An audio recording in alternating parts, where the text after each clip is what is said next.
छोड़ दिया, 10 साल आप लगभग दिल्ली सरकार में मंत्री रहे। अगर मैं वजह की बात करूं, आखिर कौन कौन सी ऐसी वजह रही जिसकी वजह से आपको ये फैसला लेना पड़ा है?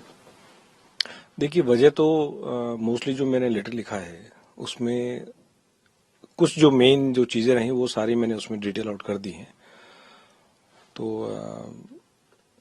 मतलब मेन मुद्दे वही हैं, तो उसके बारे में मतलब दोबारा अगर आप वही चीज़ आप अगर आप तो बेसिक जो मैंने जिक्र किया, जो कुछ जो वैल्यूज़ थी जिसकी वजह से हम सब आम पार्टी से जुड़े, और मैं नहीं मैंने कल भी प्रेस कॉन्फ्रेंस में कहा कि I am one of them. मैं जो कार्यकर्ता जो जो लोग एक विचारधारा से जुड़े, मैं उनमें से एक हूँ। मेरी तरह लाखों लोग हैं, और पार्टी जो है वो कभी भी मेरा मानना है कि पार्टी कभी भी कोई एक व्यक्ति नहीं बनाता है। It's impossible. पार्टी जो है जब बहुत बड़ी संख्या में लाखों करोड़ों लोग जो जुड़ते हैं and they unite for one common goal, तो वहां से एक जो आम आदमी पार्टी की विचारधारा से, जो उसके वैल्यूज थे, जो उसके प्रिंसिपल्स थे, उससे जुड़े, और वो कहीं ना कहीं डाइल्यूट जब होते हुए नजर आए। और dilution doesn't happen overnight, it happens over a period of time, and जब वो समय लगा तो फिर आई हैव क्विट। सर, जब आम आदमी पार्टी की शुरुआत हुई थी, अन्ना आंदोलन से इस पार्टी ने जब आप अपना करियर आगे बढ़ाया, तो उसमें कई लोग जुड़े हुए थे। प्रशांत भूषण जी थे, शांति भूषण जी थे, योगेंद्र यादव थे, लेकिन धीरे धीरे कई लोगों ने किनारा कर लिया इससे। तो क्या ये माना जाए कि अरविंद केजरीवाल जी का काम करने का जो तरीका है, जो एटीट्यूड है, वो डिफरेंट है, वो सूट नहीं करता है?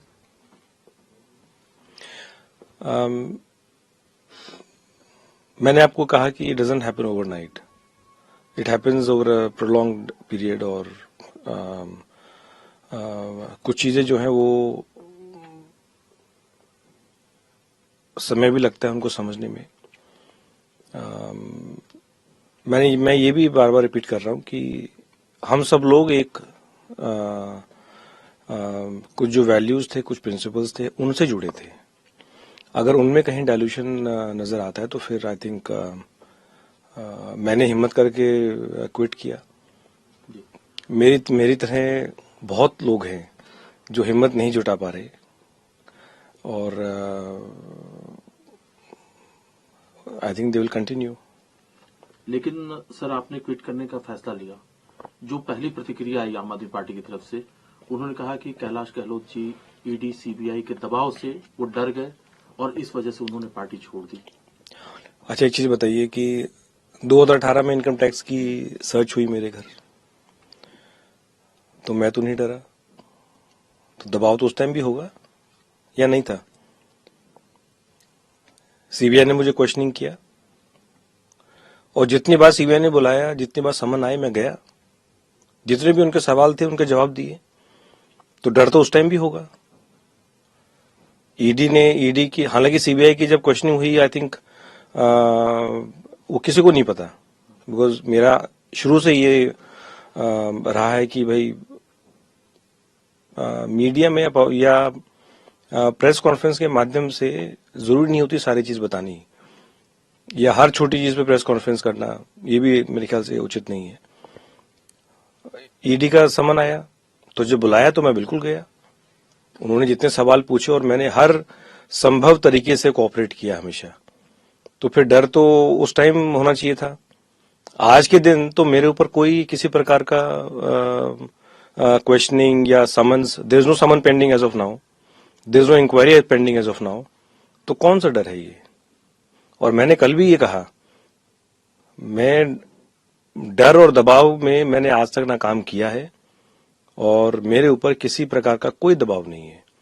And I have always maintained कि जो आपको ठीक लगता है, जो आपके कॉन्शियस अलाउ करती है, उसके हिसाब से, despite being in politics since last so many years, public के साथ भी I think I have always maintained a very simple and Frank जो एक स्टाइल होता है कि जो काम होने वाले हैं वो आप उनकी हाँ भरिए। जो काम नहीं होने वाले हैं, पब्लिक के दबाव के कारण मैंने कभी हाँ नहीं भरे और मैंने साफ मना किया ये काम नहीं होने वाले हैं। And that is what exactly वही तरीका एज अ मिनिस्टर ऑल्सो वही हमने रखा है। तो दबाव कौन सा दबाव है ये मेरी समझ के बाहर है। तो मैंने आपको शुरुआत मैंने इसी से की कि over a period of time जो कुछ चीजें आपके सामने आती हैं अब और वहां से देखिए ये मैंने कल ये भी कहा कि ये निर्णय लेना ये आसान नहीं था, क्योंकि इस पार्टी से शुरू से हम जुड़े और हमने खूब स्ट्रगल किया। I think right from 2015 even as MLA disqualify हुए, खूब लंबी लड़ाई लड़ी, रोज हम इलेक्शन कमीशन में खड़े रहे, कभी हाई कोर्ट कभी कहीं, और वो तो पूरा स्पिरिट मैंने किया था। उसके बाद जो कन्फ्रंटेशन चला, चाहे वो किसी से भी है, ये भी किसी से छुपा नहीं है। तो over a period of time जब व्हेन यू आर कन्विंस्ड, तो इतना बड़ा डिसीजन कोई ये तो है नहीं कि आप कहीं मॉल में गए हैं और आप कोई आपको जैकेट पसंद आई, आपने वो खरीद ली, नहीं यार ये ठीक नहीं है, ये बढ़िया लग रही है। This is a very serious and emotionally ये कल में खूब मतलब मुझे पीड़ा खूब हुई, और that pain is not just a one day, it is a prolonged thing. तो मतलब ये कोई ऐसी कोई एक घड़ी नहीं है कि भाई ये ऐसा हो गया है, या ये तो ग्रेजुअली बिल्डअप होता है and finally when you are convinced and you make up your mind कि भाई ये अब करना है, तो that is what I have done. Atishi की एंट्री करा दी जाती है, लेटरल एंट्री होती है, उन्हें मुख्यमंत्री पद दे दिया जाता है। उसके बाद कई विभाग जो आपके पास थे वो धीरे धीरे उनके पास दे दिए जाते हैं, आपको ट्रांसपोर्ट तक सीमित कर दिया जाता है। क्या ये सब वजह भी है आपकी नाराजगी की? मेरी पहचान आज भी एज अ ट्रांसपोर्ट मिनिस्टर है, और जितना एंजॉय और जितना सेटिस्फैक्शन मेरे ख्याल से ट्रांसपोर्ट में डिपार्टमेंट को, पोर्टफोलियो को हैंडल करने में मिला। और आप सही पूछे तो मेरे पास ट्रांसपोर्ट को हैंडल करने में ही सारा समय निकलता था, एंड आई हैव नो, मेरा किसी से कोई वो नहीं है। ये तो जो सीएम होता है उसका प्रेरोगेटिव होता है, किसको क्या देना है, किसको क्या बनाना है। आई हैव नथिंग टू से ऑन दैट। लेकिन सर 15 अगस्त को एलजी साहब आपको नॉमिनेट करते हैं कि आपको छत्रसाल स्टेडियम में झंडा फहराना है। केजरीवाल साहब उस समय में खुल करके बोल रहे थे कि उन्होंने चिट्ठी लिखी थी, आतिशी का नाम लिया था उन्होंने, लेकिन वो चिट्ठी केजरीवाल एलजी साहब तक पहुंचाई ही नहीं गई। नहीं, I am not aware of that, because jail से चिट्ठी लिखने का एक प्रोटोकॉल है। If you read the jail manual, और मुझे बड़ा करीबी से वो देखा मैंने, because as a home minister, तो अगर वो प्रोसेस फॉलो किया नहीं किया, आई हैव नो आइडिया। अगर प्रोसेस फॉलो किया होता तो फिर वो चिट्ठी जरूर पहुंचती, और क्योंकि पहले आपको जेल सुप्रिंटेंडेंट से उस चिट्ठी को वेट कराना है, उसको अलाउ कराना है, उसके कंटेंट्स क्या है, फिर वो डीजी उसको अप्रूव करता है, फिर और ऐसा नहीं है कि आप खुद पोस्ट कर सकते हैं। That letter has to go through the jail administration to LG. आप जेल के बाहर अगर कुछ भी भेजेंगे तो फिर उसका पूरा प्रोसेस है, वो प्रिस्क्राइब्ड है जेल मैनुअल में। तो I don't have any idea कि, क्योंकि मेरे एज अ जेल मिनिस्टर मेरे पास कोई चिट्ठी इस प्रकार की नहीं आई। एज अ होम मिनिस्टर मेरे पास ऐसा कुछ नहीं है, ना मुझे कभी कोई पुटअप हुआ। देखिए, मुझे आई एम नॉट, मतलब मुझे व्यक्तिगत या उस तरीके से मुझे नॉलेज नहीं है कि वहां पर क्या हुआ, बट अगर इस तरह की कुछ भी खबर अगर आती है तो इट इज अनफॉर्चुनेट। जैसा मैंने पढ़ा और जैसा न्यूज से पता चला, स्वाति मालीवाल का कुछ एक कहना हो सकता है, या दूसरे पक्ष का कुछ और कहना हो सकता है, but anything of this sort happening anywhere वो गलत है, और specially with a female and that too with MP, इस तरह के इंसिडेंट्स, इस तरह की कंट्रोवर्सी जो है कभी भी पब्लिक लाइफ में ठीक नहीं रहती। शीश महल भी उसी में आता है। नहीं, सर्टेनली मैंने तो मेंशन किया अपनी चिट्ठी में। I think when you in public life and specially जिस प्रकार से आम आदमी पार्टी बनी और उनके जो कोर वैल्यूज थे, तो अगर इस तरह की कोई कंट्रोवर्सी भी अगर स्टार्ट होती है, then I think it raises questions. It raises very pertinent questions कि क्या जो आम आदमी के जो वैल्यूज हैं वो कहीं ना कहीं उससे कॉम्प्रोमाइज हो रहे हैं या कहीं डायल्यूशन हो रहा है।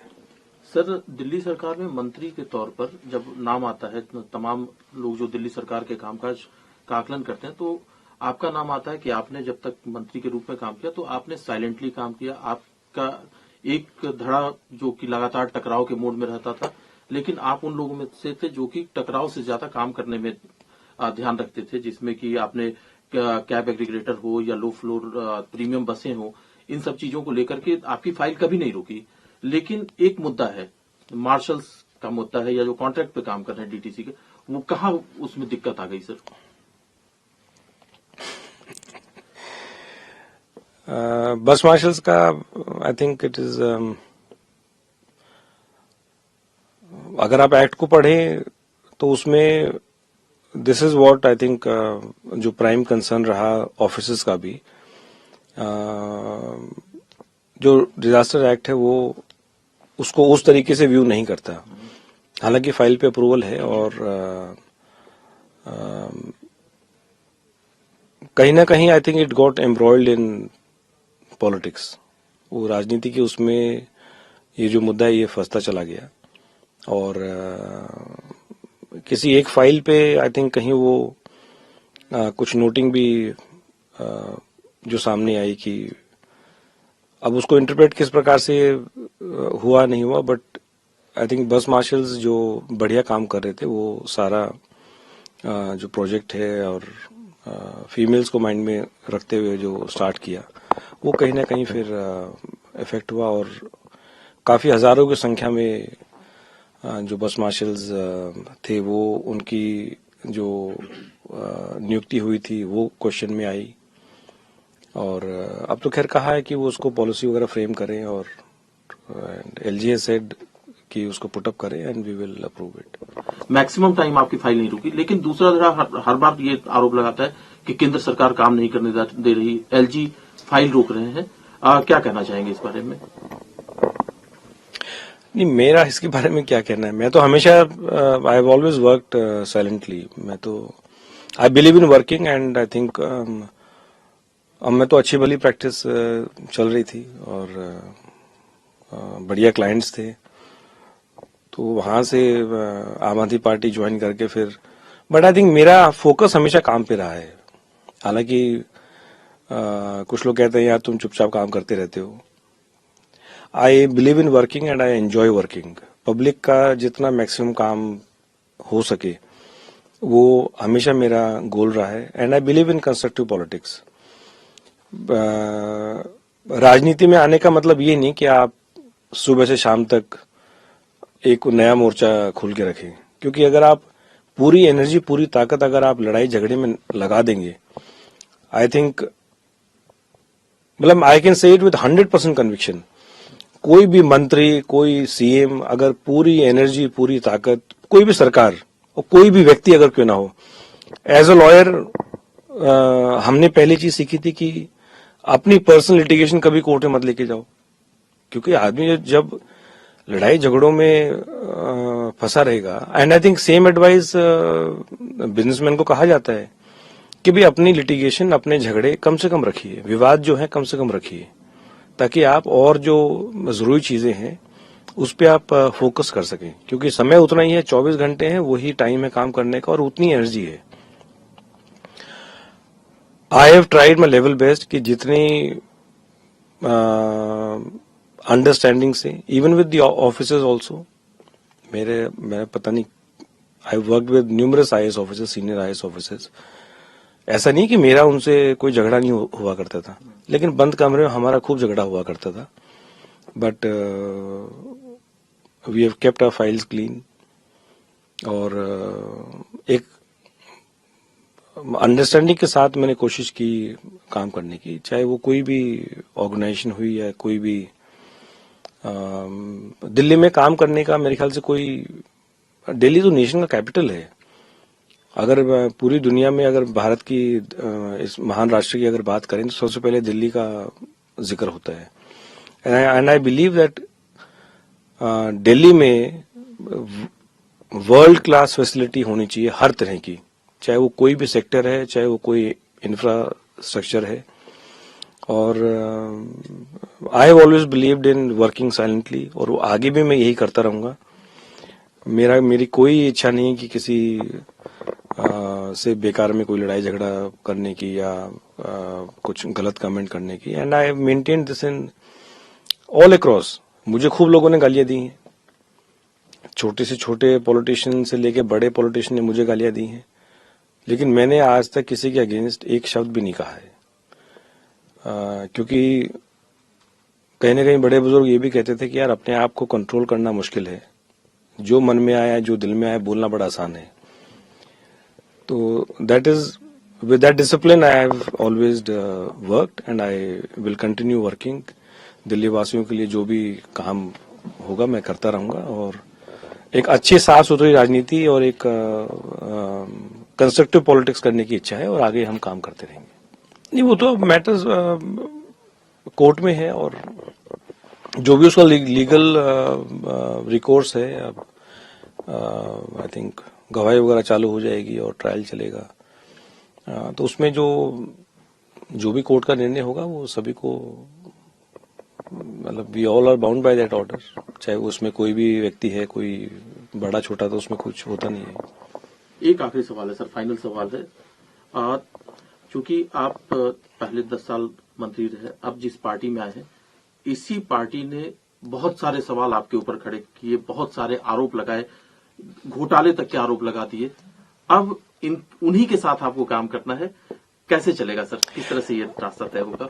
देखिए, पब्लिक लाइफ में एलिगेशंस, आरोप और प्रत्यारोप चलते रहते हैं, इसकी कोई अब मैं तो विधानसभा में कहा था कि भाई बस घोटाला, तो सीबीआई में भी केस गए हुए हैं, वो अपनी वो कर रहे हैं, उनकी जो होगी, जो भी उनकी फाइंडिंग होगी, आज मेरे ख्याल से 3 साल तो, if I am not wrong, I think that is, मतलब उसका कोई कॉज ऑफ कंसर्न नहीं है। वो तो एलिगेशन, जब आप पब्लिक लाइफ में है तो कुछ काम करेंगे, अब उस काम से कोई सब खुश तो होंगे नहीं, तो कोई कुछ लोग होंगे उसको। और राजनीति में तो आई think that is the beauty of democracy, जो फ्रीडम ऑफ स्पीच है, आप with in those reasonable restrictions आप जब कुछ बोलते हैं, दैट इज एब्सोल्युटली फाइन। यही चीजें जो हैं वो चेक एंड बैलेंस का पार्ट है, तो उसमें कुछ गलत नहीं है। बट बियॉन्ड अ पॉइंट, जब आप किसी के साथ पर्सनल हो जाते हैं और you cross all limits, I think that is where one go, गलत हो जाता है फिर। बट कोई प्रोजेक्ट है, उसकी क्रिटिसिज्म करना इज एब्सोल्युटली फाइन, तो I have no issues on